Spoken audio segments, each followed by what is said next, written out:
बघू शकता ही आपली बासुंदी तयार झाली, रबडी बासुंदी इथे तयार झालेली। आता आपण बासुंदी बनवतोय, तर हे 2 लिटर दूध आहे ते आपण आता तापवायला ठेवलं। आता ते आटून घेऊया।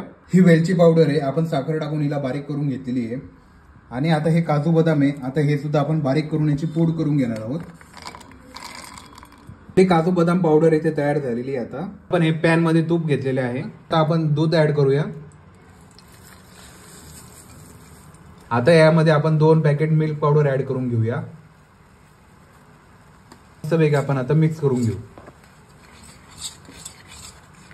आता यामध्ये आपण काजू बदामची जी पावडर तयार केलेली होती ती ऍड करून घेऊया।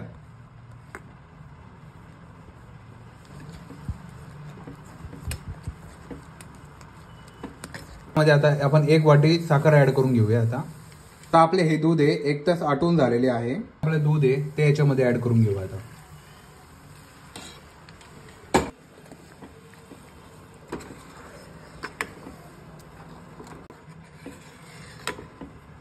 आपलं मिक्सचर तयार केलेलं आहे ते आपण आता उकळलेल्या दुधामध्ये ऍड करून घेऊया।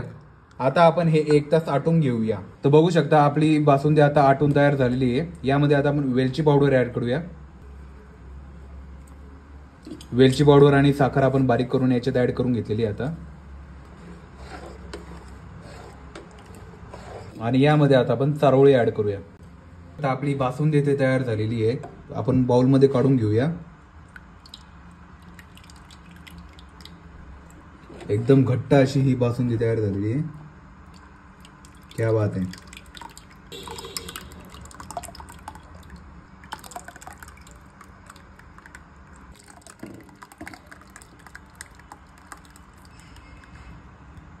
बघू शकता ही आपली बासुंदी तयार झाली, रबडी बासुंदी इथे तयार झालेली, बघू शकता क्या बात आहे।